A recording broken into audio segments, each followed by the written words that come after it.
All right, ladies and gentlemen, step right up to the greatest show on flat Earth. Lake Harriet. I took care of it.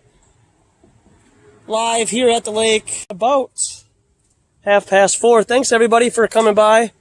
We are live on the path that leads everybody to truth. Here, we got our table all set up, ready to go. We also have this guy here. Well, we got our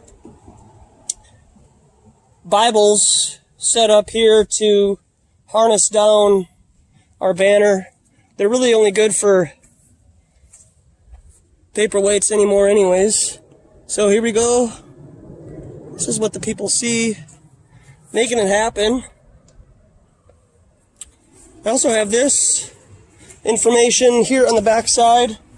So if anybody wants to check this out, this is all your documentation from NASA, letting you know that they do all their experiments, observations, and testing of their airplanes on a non-rotating level plane.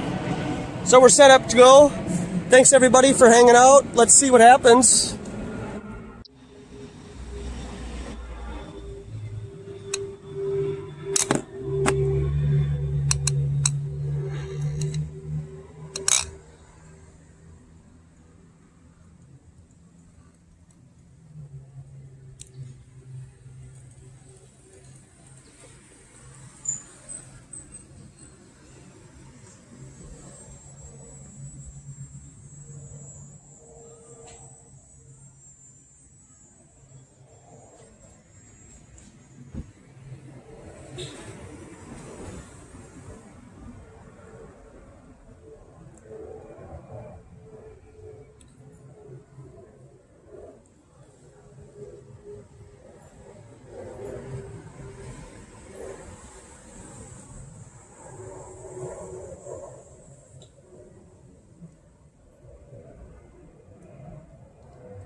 Hello there.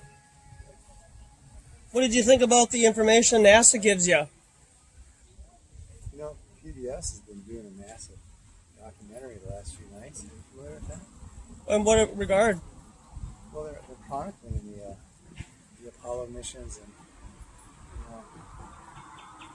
how they built Apollo and the moon landing and the astronauts that preceded John Glenn. I can't remember their names, but they died. They actually died in that the Apollo module.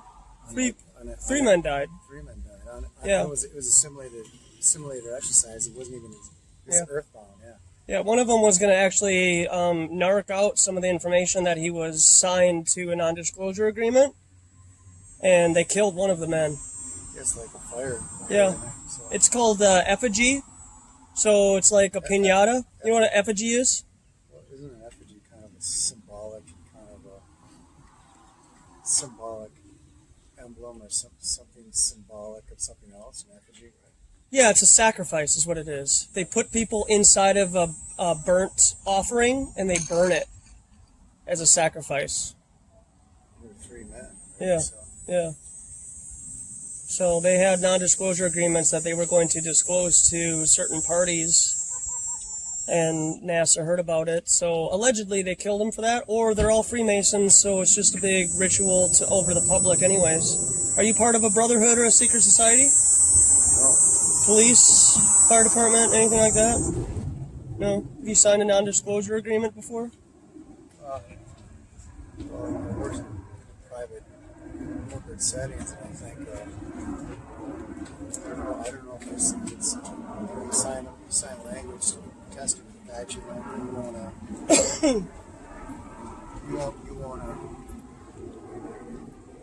won't compete against them while you're still employed. I don't know if that's considered non-disclosure or not. Sure. Yeah. But only with private corporate entities, I guess I've signed those. They're like employment contracts, so there might be non-disclosure stuff in there. Yeah. Are you familiar with like what Skull and Bones is? Yeah, that's a university fraternity that the Bushes were involved with. I think it's Harvard, isn't it? Yale. Yale. Oh, that's right. Yeah. Skull and Bones. Yeah, it goes back quite a few hundred years actually. But I think the Bushes were involved. Yes, they were. Kerry was involved. But I think it's but they say that there's a cabal that kind of controls the financial, and I believe it. I tend to believe that because I think the banking industry has strangled the world to the point where complete domination is really what they want. And one of the ways to do it is the monetary system, because we're so enslaved through money. I personally fell into the trap of credit card debt, and I've always paid my bills, but if you tally the amount of interest that I've paid on all my debt, I still have a lot of it. I've been enslaved for probably 3 decades. Yeah, that's how most people are when they graduate high school or college. Yeah. It's really sad. Well, I think who's the winner of all the debt, all the loan money that goes to these students, it's the banks and it's the colleges, right? Yeah, exactly. And a whole generation has become enslaved. Who wins? I think the financial system is run by a cabal. Yeah. I don't know who they are, but I do think that they seek global control. They probably already have it. So. Oh yeah, they totally do, and now it's getting switched over to electronic currency like Bitcoin and Libra. For example, with Facebook. Facebook just came out with their stuff that's supposed to be officially released next year, and even one of the only commercialized companies that I use is Spotify, and they invested in that. Can I get a bottle of water? Oh, of course you can, yeah. Go for it. Okay. Yeah, no, it's free. That's why it's there. Okay, thank you can have the one on the top there. Is that one okay? Yeah. It's sealed, right? Yep. I mean, actually, I don't think it's correct. Actually, I don't think it's sealed. Can I just grab it? Okay, yeah, sure, go ahead. I'm not paying it. Maybe I am. Yeah, I just bought it all.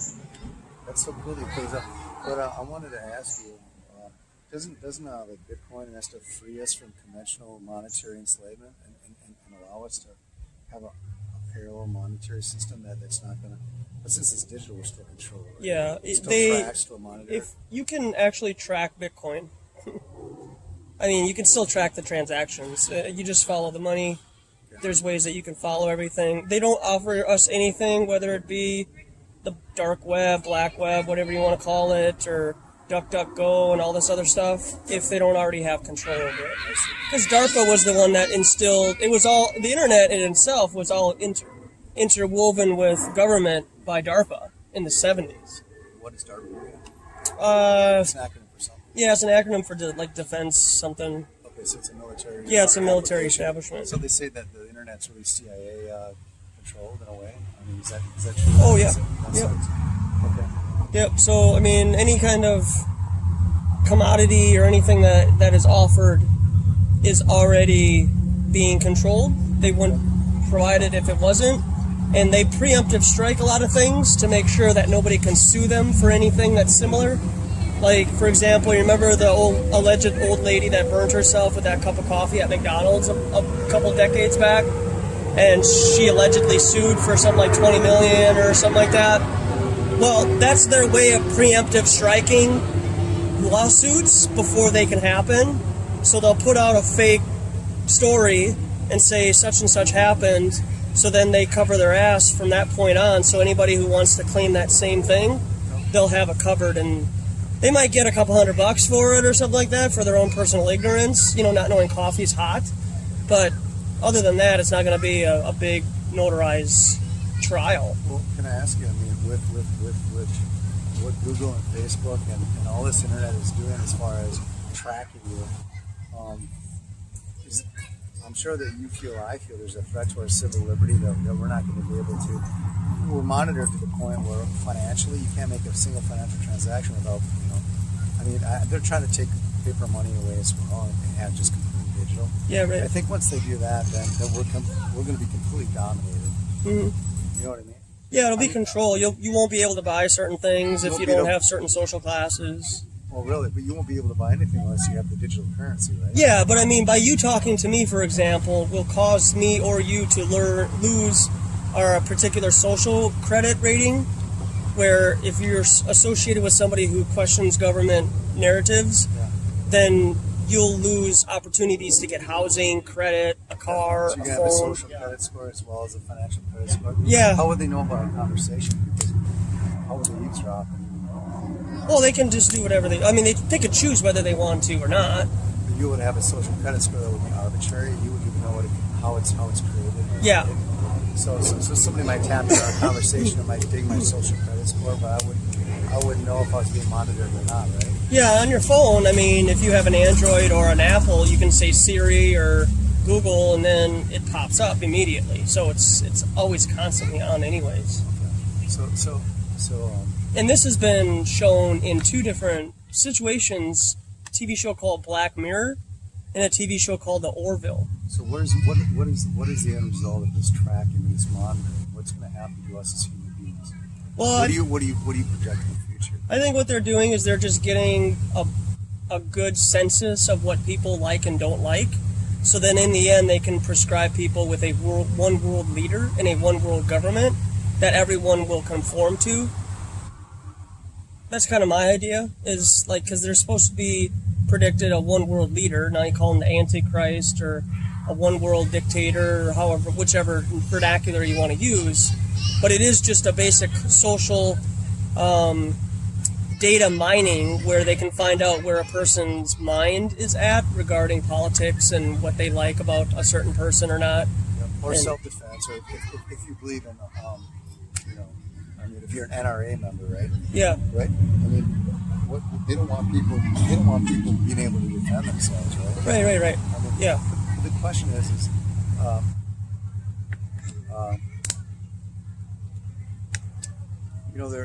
what I see is a global mission to eliminate any kind of fundamentalist thought or any kind of conservative, religious, anything that's out of this norm. Because I think you're right in the sense that, the U.S. is involved in complete eradication of fundamentalist, Muslim thought, independent thought. I think all this terrorism stuff, is a created label to eliminate your enemy. We've got drones floating globally that if you don't like someone, they're going to take you out. Israel's the one that spearheaded it. Yeah, for sure. I think the Christian Zionists. I think there's something there. Yep. I don't understand it. They're NPCs. I never delved into it, but I believe that there's a lot of powers in our government that are aligned with Christian Zionists. Mm-hmm. Yeah, well, the NPCs is what they are. What is that? They're non-control players. So they basically go along with the world's ideology without having critical thought of their own.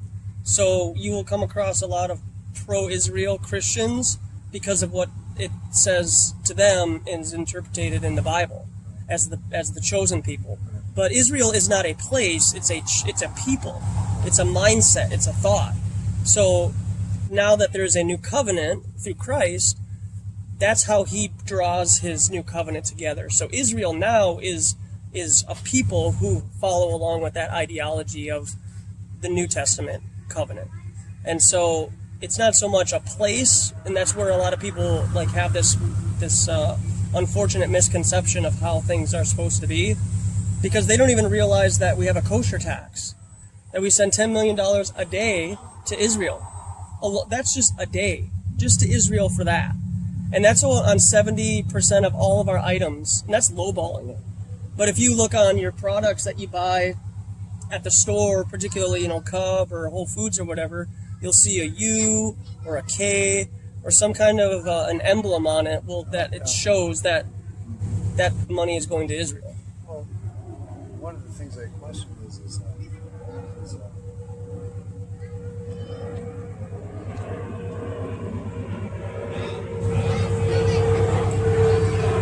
our allegiance to Israel. I guess the question, like once you develop categories and labels, then you can eliminate those people because you no longer make them human. If you call them a terrorist, then you can kill them because you're no longer human. You're anti-Semitic. Yeah, right. Guess what? You're not politically correct. You're going to go away. Mm-hmm. Don't you dare talk against Israel. Man. I know, right? Or guess what? So there's all these politically correct terms that are becoming a part of our vernacular to basically to squash any kind of dissent. Because then you're not conforming. You're not politically correct. You're on the fringe. If you're on the fringe and you're out there, then you're subject to elimination. Yep. I mean, I believe that. I personally believe that. And I don't like our alliance with Israel. I don't like the Jew. I don't know what, and I'm not that smart about it. I'm not that invested in it. But I know something's there, and I think there's some real deep collusion between Israel and between the U.S. and a lot of powers in our government. Yeah. And I question, is it true in your belief? Do you think Trump is outside that establishment? Do you think Trump, and I don't want to get political, but do you think that he kind of has a Trump card, that he's not aligned with that he's kind of outside of the Christian Zionist Israel connection? Do you think so or not?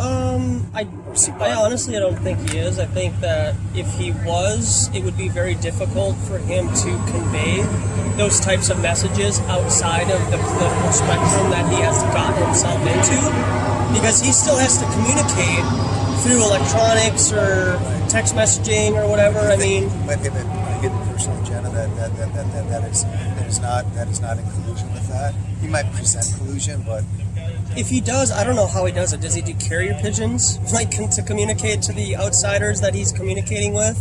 So, even if he's talking to Russia, how would he communicate with them? Do you think he's bought and sold into that system then? I don't see any other way to get around it. I mean, even the illusion of JFK being his own independent man is still there, because even that could be said that he was assassinated as a ploy to make it seem like this is what happens to people who are dissents against America. But there's so many powers that are established, political powers that are seeking to destroy him.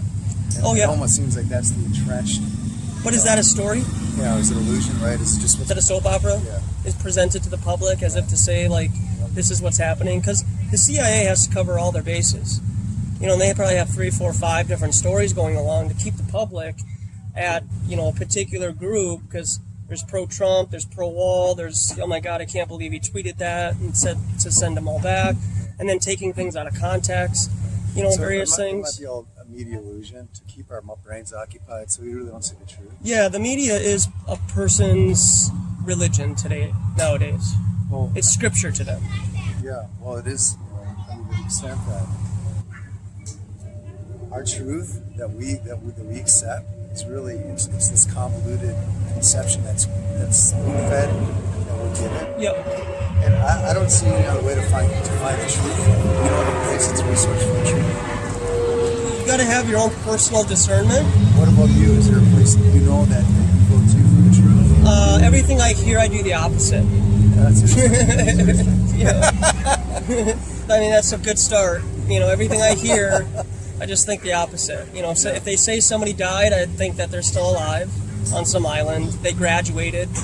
They don't kill their own people off. Right. It's very hard to get into that political spectrum and then have your own ideas of taking over the system.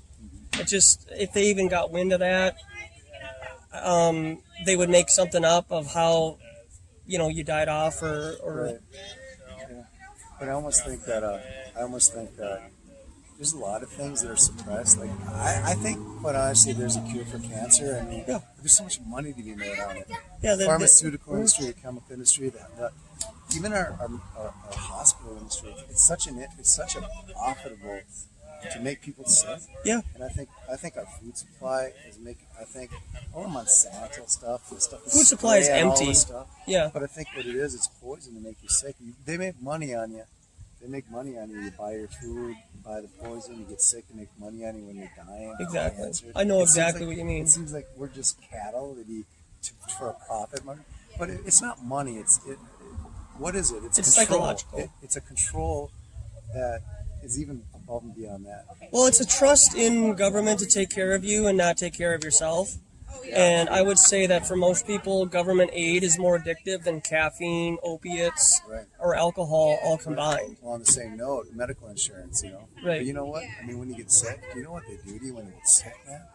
They cut you up, they put chemicals in you, chemo. I mean, you know what? But people have this faith that, I got medical insurance. I got Medicare, man. That's cattle. Yeah, right. I got this whole Western health industry that will take care of you. Yeah. Some people actually experience sickness and when that happens, then that illusion is dispelled. Yeah, exactly. And I can speak firsthand. I was born with what they call cystic fibrosis. And I was diagnosed at 3 months old. And right now I'm 38. And throughout my entire life, I had, up until just a couple of years ago, had constant depression. Because you'd looked at the mainstream medical textbooks and they'd always say I'm going to die 2 or 4 years ahead of the age that I'm at. So right now I'm 38. Now it's 38 or 42 is your life expectancy. So, I mean, now that I'm old enough to realize that it is all psychological, that you do have control over your own health, and you do have to make wise decisions about what you put into your body because you are what you eat. Sure. You know what? I mean, is there something that you found that from a food nutrition perspective that is fighting this successfully, allowing you to fight this system? Distilled water. Distilled water. Distilled water is a game changer. Distilled water. Yes. And is that because our conventional water supply's got so much chlorine in it? Fluoride, garbage. Distilled water. What else? Yeah. I would just say be aware consciously of how you treat other people because it reflects back to you. I have something for you you've given to me. Organic beets, kale, spinach, and carrots. Put them through a juicer. Get 16 ounces of pure organic beet, kale, broccoli stem, spinach. That's the stuff that is. There's elements in that are so powerful that science hasn't even discovered. If they have, they won't. No, they won't tell. I'm sure they know a lot, but they won't tell us. So if you've ever researched 𝐀𝐮, Dr. 𝐀𝐿𝐥𝐿, and he was in a raw vegetable therapy to treat every kind of ailment imaginable. He was very successful, and they were able to destroy him. Mm-hmm. But 𝐀𝐿𝐥𝐿 therapy still carries on. Yep, I've heard about it. What the powers that we don't want you to know is the power that you'll get in just pure organic raw vegetable juice. Wow. So it has, it's not heated, it's not destroyed, it has all the enzymes, it has all the life force, because a lot of the stuff that you get is dead, right? Yes. You're going to consume meat, it's devoid of life. Mm-hmm. What do you think about raw meat then? I really don't know much, other than chicken, and stuff like that, but I mean, some people eat raw beef and sushi. I think probably sushi's a good thing, but, I still eat a conventional diet to some degree, but I also spend a lot of time with grains, with raw vegetable juices, raw barley and quinoa, and brown rice. And you know what? You just cook up a couple cups of that, and then put some marjoram and basil and thyme, all organic, and you just, after you consume grains that are without fats, oils, just basically with organic herbs. Yep. And just when you train your body to love the nuttiness and the natural essence of the grain, you get away from all the other stuff that's everything you buy in the grocery that salt to stimulate you Yeah. and make you decide. Once you change your body's mindset, the ability of discernment, you start eating raw grains along with raw vegetable juices, then you expand your universe. Yep, I'll be going home tonight and doing some brown rice. Yeah, do it, man. Brown rice. So Yeah. you do grains, right? Have you ever done any kind of microbiotic cooking, like Japanese, like miso soup? I haven't gotten You into got to do that. miso Yeah, I soup haven't because looked you into can go that. to your co-op, you get little tubs of organic miso. Okay. And miso is just a fermented paste. You can get soy miso, you can get barley miso. It's a delicious, rich, live food. And what you do is you boil water with maybe some wakame or whatever you want, or green onion, and then take it off. You never want to boil miso, and then you just take a spoonful of miso, drop it in there, and this fragrant broth develops. You realize that the Japanese cured themselves after Nagasaki and Hiroshima with one fundamental food product, and it's miso. Mm. And they were able to cure leukemia and cancers. You know, when we bombed those countries, there was such a huge disease epidemic. Not right away, but as time went on. Yeah. And they cured themselves with mainly brown rice and miso. Mm. And Interesting. so, please, I mean, Yeah, I'll check it out. miso. I get have it all the time when I go to an all-you-can-eat sushi place. Yeah. Oh, you do? So Yeah. you know me. So Yeah. you've had it. Yeah, I've been But to Thailand too. Make your So- own. You've been to Thailand. Nice. Yeah, so I experienced I'd like to go Southeast to- Asia. I'd like to go there. I'd like to go to Vietnam and Thailand. I like the spiciness of Asian food more so than Hispanic spicy food, but I like them both. Yeah. But Asian food, I just enjoy the culture of Asian culture and everything that goes with it. I love it more than Snoop Dogg. What are you trying to do with your mission? Are you just trying to enlighten people, or are you just Yeah, trying to put out a message, right? Yeah, I've found that, recently, over the last 18 months, that our social medias have echo chambered a lot of people into certain topics. So even with like veganism, anti-vax, 5G, chemtrail, stuff like that, even separate from flat Earth, all of those topics get compartmentalized. And you really find out that you're not really talking to anybody new, you're talking to all the same people, and you're preaching to the choir. And so coming out here to the lakes, here on the Isles, is a good opportunity to escape the echo chamber and just bring the content that we are so addicted to online, and then just challenge people with mainstream narratives versus alternative narratives. So this is one of your brochures. Yeah, so, if you don't mind, that would be great. Oh, I'd love to take that. Anything else that you might have that, Yeah, do you like mixed tapes? You got a mixtape here? I don't have a way to play a DVD. Oh, maybe I do, actually. I think Yeah, maybe so there you go. I do have an old cassette. Yeah, if you got a computer or something, just throw it on your I computer. don't have my computer no longer has a DVD drive. Oh, really? It Yeah. only has USB stuff. Yeah, you could get an external one easy on like $40 online. Yeah. What is on this? It's got all sorts of information. So you have like your flat Earth, chemtrails, talks about, MK Ultra mind control programs, What is that? neuro-linguistic programming. What is it? It's a idea of separating consciousness to unconsciousness, creating two different personalities basically. Manchurian candidates, people that are triggered with certain topics or phrases, and it usually starts at a very, very young age, like 3, 4, 5 years old.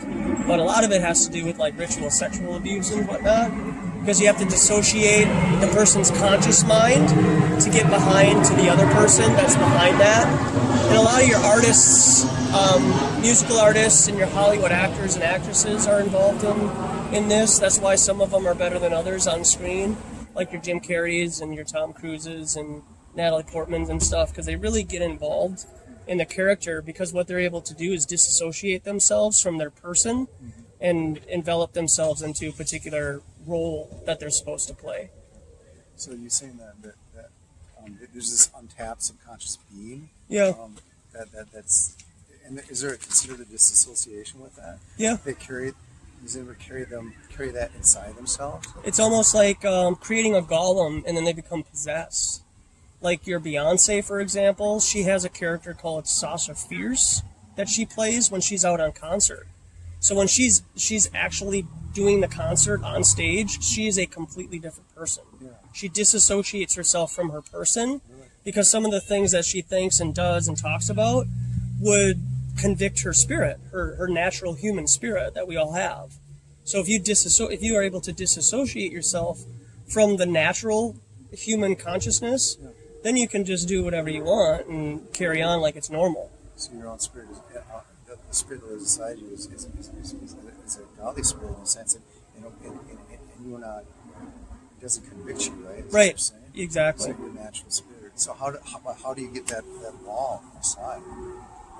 Is there a law inside? Yeah, they do. For example, back in the 50s and 60s, they used a lot of it was through paperclip. I don't know if you're familiar with the Operation Paperclip, when they had alleged Nazi war criminals, instead of putting them to death, they used them here in America as scientists to learn how to do mind control.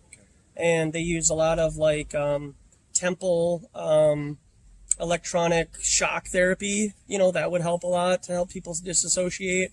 And now with super war, psychological warfare, like with everything having a black screen to it, we call it a black mirror. So it's a scrying mirror, and it's in witchcraft. And so what witches do is they get an obsidian mirror, so this would be obsidian, and they would use that to spellcast through that and draw up entities through it.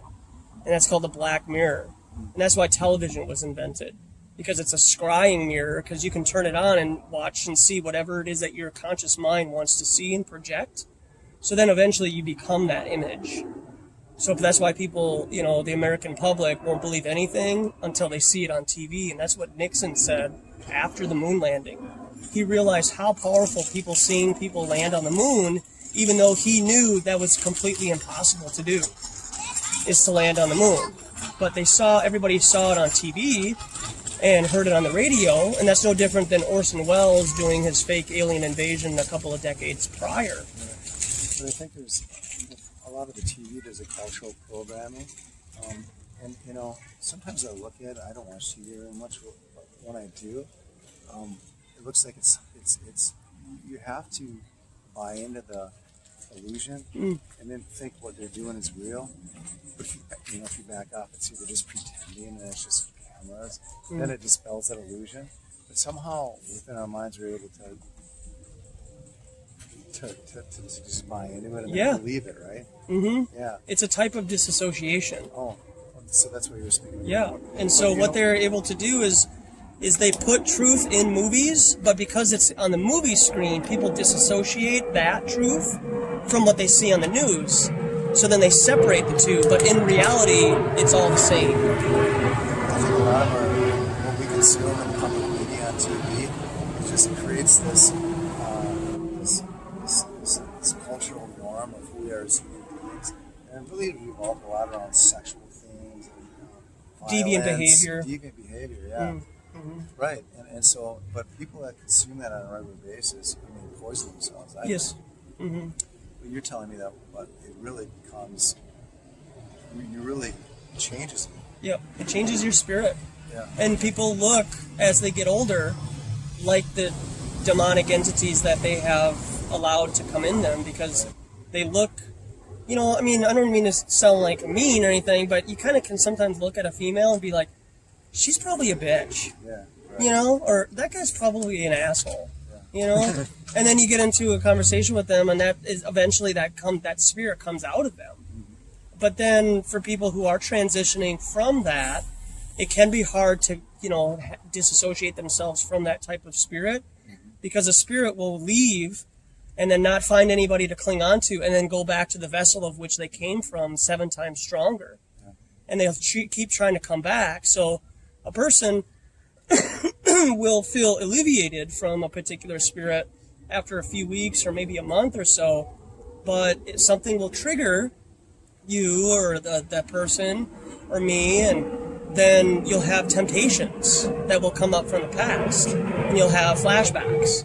So then you'll have a choice in that if you want to go back into that again and relive it. That's how you live in the past, is by bringing things up from the past and continuing on with the same thing over and over again, or become a changed man and become an example for everybody else to follow. Not necessarily be called a leader, but just be an example. If you go back to that old way, is that spirit repossessing you again? Yeah. Okay. And we're talking just alcoholism, drug abuse, sexual deviance. Right. But all that, I mean, you're saying it's a demonic possession. Yeah, thing it that is. Happens. Yeah. That's interesting that you say that. That kind of is mind expanding when you say that. But you know, when I look at Hollywood, I look at these women. I think really it's just ancient Isis goddess worship, like Madonna and all these women. And it seems like there's a shift culturally to where women are really becoming, you know, with hashtag this and that. They're trying to destroy the maternal powers that be, and it seems like there's this Isis kind of goddess kind of power that's coming through. The feminine is coming through. Yeah. And it seems like they're trying to dominate through Hollywood and through the power structures that be. Yeah. And using sex as one of the main things. I mean, when you look at women, that they use their sexual tools to entice and captivate, but they use it for power and control because they want men to bite on that, and then be able to use that to dominate them in the sense that I never understand the dichotomy of a woman's sexual control tools or whatever, yeah. But to be able to draw men in, like a siren, want to use it, but then feel offended that, well, you know, and so it's like this thing of, I'm not offended, but it's like they bring in, so they'll take what they want, they'll squash what they don't. Yeah, I mean? exactly. You know what I mean? So it's like, but you have to be a man that's subject to that, right? Yeah, and not spiritually pure in a way. Yeah, the man comes from God, and the woman comes from man. I believe that. You know, so that's something to think about. And so, tell me a little more on that. Yeah, so the woman will try to dominate the man and come out of her own personal role of which she is supposed to be in, which is to mother children and to have a true vaginal birth. So even nowadays, it's becoming trendy to have C-sections, to not go through the pain of childbirth, which is a blessing and a curse, obviously, but the pain of which you're going through is rewarded by having the child. And so by weaponizing sex, women have some kind of power over men, which we call cucks now. There's a terminology called being a cuck. C-U-X?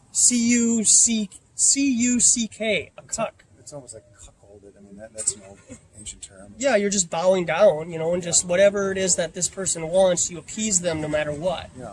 It seems like social media and men are very, very visual creatures, and so using that visual on social media and then visually, physically is extremely powerful in that sense. And weaponizing, what you're saying, weaponizing, I think isn't that in relation also to social media and what we're looking at? We're consuming image, we're consuming sex, we're just consuming this thing of beauty and desire and carnal, you know? Yeah. And it's like women are learning how to, in their own way, to put that on too, right? So you put, but it seems like even for young girls and for younger women, it seems like they put on something that isn't true to their spirit or soul. They've learned it from social media outlets and from the world, right?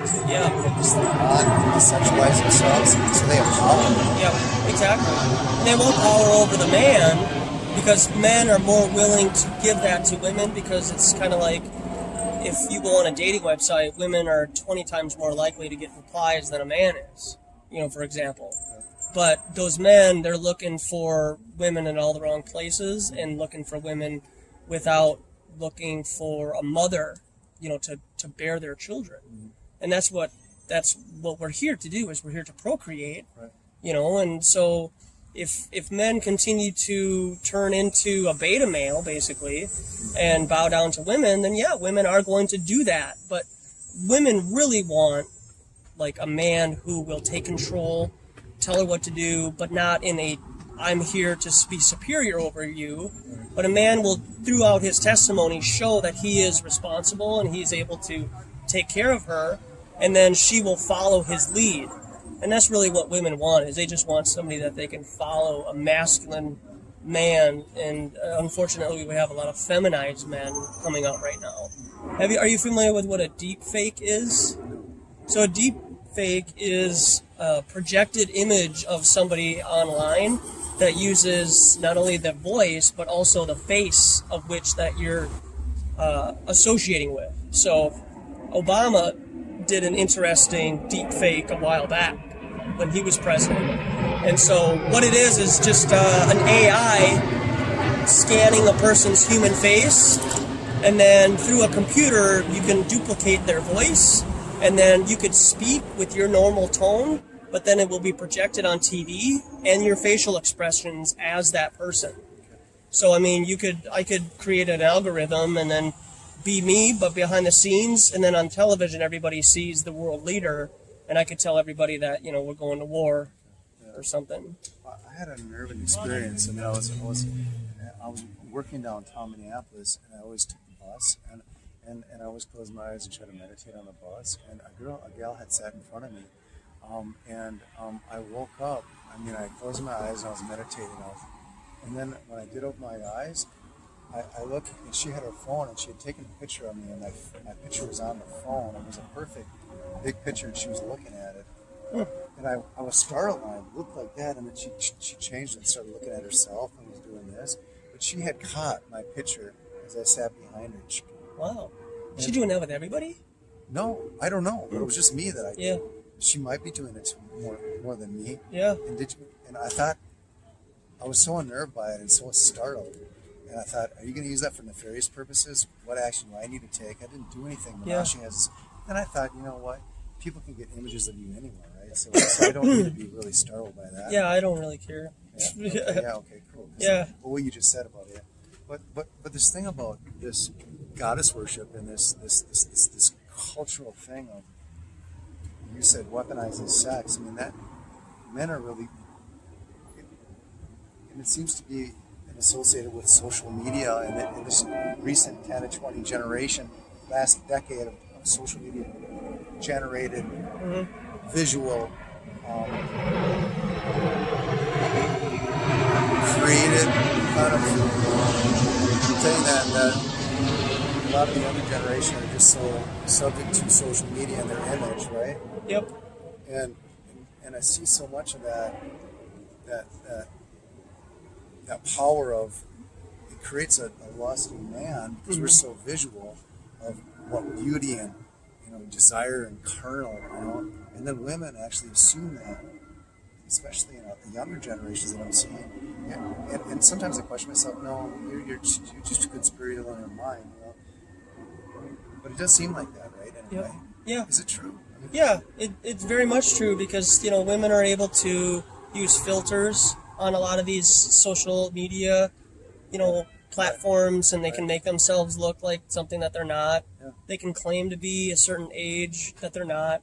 Yeah. They can fake their age and get other people in trouble. Right. And but if you fall into that, then... But even these women, a lot of the young girls that you see walking around, it seems that they've assumed that identity of that visual, objective, kind of created visual thing. Yeah, it's like worship me type of idea. Thank you. Yeah. Well, then, and I'm going back to this goddess ISIS worship thing that's happening through Hollywood. Madonna, these other women who said that she was at the forefront of this ISIS worship. Yeah. The women wanting to control through sex, and which hashtag #MeToo have essentially exploited. Yeah. And they've weaponized sex, but then at the same time they use it to destroy you. See, but that's a psychological. See, that's a CIA warfare right there. What? With hashtag #MeToo. Okay. Because what did we call it back during the rotary phone days? What did we call that symbol in the rotary phone days? Oh, a pound, right? So now say it. Hashtag? Pound. Not hashtag. Say that vernacular with the word pound. That vernacular, pound. Me too. Pound me too. Pound me too. Yeah. You need to pound you down? No, like have sexual relations with me again. Pound Get it? me too. So that's see how that Wow. Yeah. Isn't that's Pound me too. Wow, that is weird. see? Yeah. Isn't that like? And so when you boil it down, like these people are deviants. Right. You know. And when you say these people are deviants, meaning It's a spirit. it's these people. Are these the women that are pushing this agenda? Are they deviants as well? No, the women aren't Hollywood- pushing it. They're just prone to be deceived. And the Hollywood, what about the Hollywood, the mega? Yeah, that's why it's there, is to promote certain ideologies on the masses, because they know the masses will follow it. The big icon, the big female icons, whether it be Madonna or Katy Perry, yeah, all those, yeah. They must be Beyonce. part of it. Beyonce, and there was another one. It's Taylor Swift. Taylor Swift. That's the one I was trying to think of. Mm-hmm. They must be in collusion with this, right? Oh yeah, they're unfortunate victims, but they chose to be where they're at. But they are victims of 𝐀𝐿 mind control programming, where in very, very young they were probably ritually sexually abused, most likely. Okay, but my opinion. Okay. But for some reason they've allowed. That's catapulted them in this stardom, right? That's the trump card. That's what they know that's where they want to get to, and this is the path that you have to take to get to that point. But really, if you talk to every one of them, that ultimately they feel like it's destroyed them in some degree, some way. But for most of them, they wouldn't remember unless they were triggered with a certain, bunny ears, white rabbit, stuff like that. Right. Associations with Alice in Wonderland or a lot of 𝐀𝐿 mind control techniques. They associate certain things with animals and so on. So it's like the rap game. You listen to R&B music or rap music. A lot of the guys who get to where they're at, like your old Tupac's, for example, they had to get it up the rear end. So it's very sodomized for men. So if a man wants to be at an elevated level of consciousness over the masses, like in Hollywood actor and stuff, they have to be sodomized. Really? Yep. Allegedly. That's freaky, man. Mm-hmm. You're not recording me on that thing, are you? Always. Seriously? Yeah. Oh, that's kind of a trip. Yeah, it's fun. Yeah. Really? I've been doing that for 2 years, so Wow. it's fun to get public perception on where they're at, because I'm so open, it's ridiculous how much I have come across over the last couple of years, and then I just come out to public and just share it with people, and they're just like, you are nuttier than squirrel turds. But I like you. Well, that's cool. Yeah. You know what? I mean, all the things that we're discussing are things that I think are out there. Yeah. But how this place works is this place will not draw a person to these topics unless they are open to them in the first place. Because these sleep cannot handle these topics. They would go absolutely berserk if they found out their Hollywood and politicians and all these people that they see on television are either sodomized or sexually ritually abused as children. And they're chosen too. That's the thing, is they're groomed. So all of your sports stars like your LeBron James and your Kobe Bryants and your Michael Jordans are groomed at a very, very, very young age to be where they're at. So they have an understanding of the psychological warfare over the public.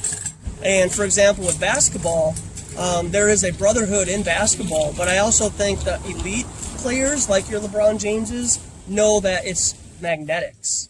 So there's a magnetic ball, there's a magnetic rim, and so they know that they're really good naturally, but then when you add in magnetics, it reduces that percentage even more.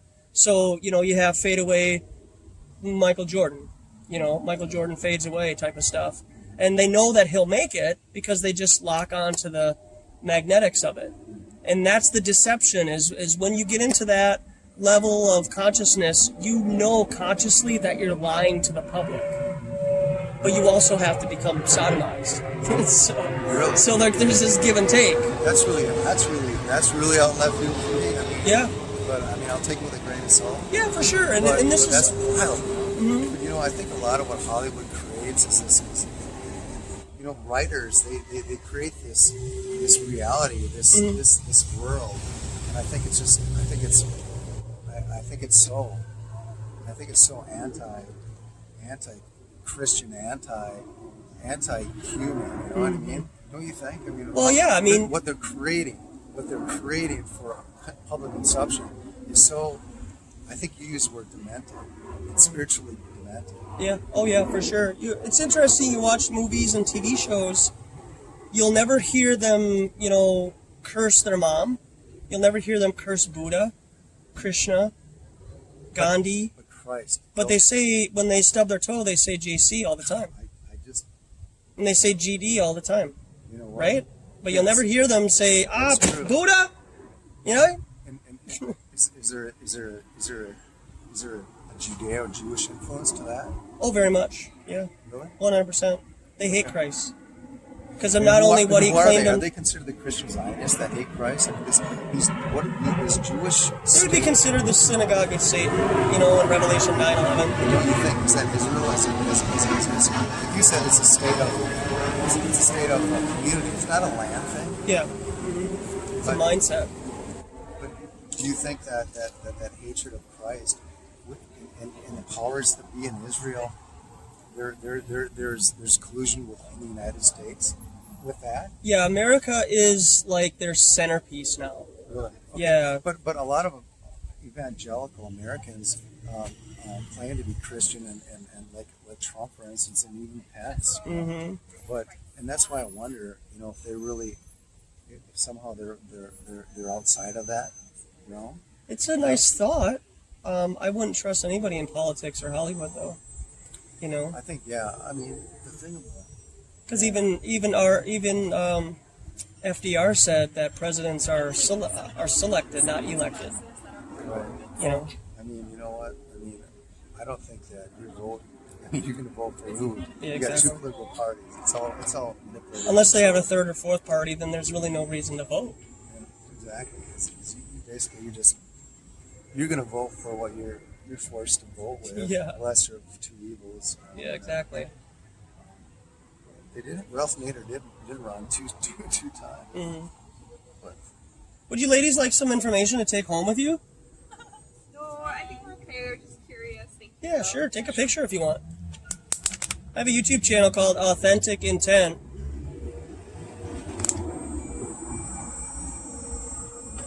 It was really good talking to you. Really appreciate it. with you, Joshua? man, it's a really good pleasure. Yeah, pleasure talking to you. Thank you for the walk. No worries. Yeah, you want one to go?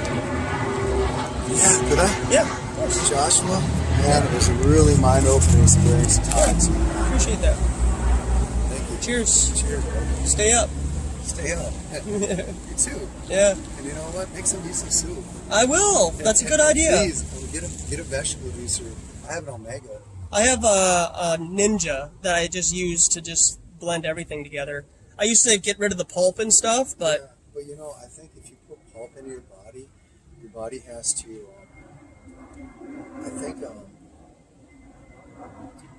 I think your body can assimilate all the powerful nutrients and enzymes if it's pulp-free. Because your body has to go through a digestion process of all that pulp. Yeah. And if you're just consuming the juices, your body assimilates it almost immediately.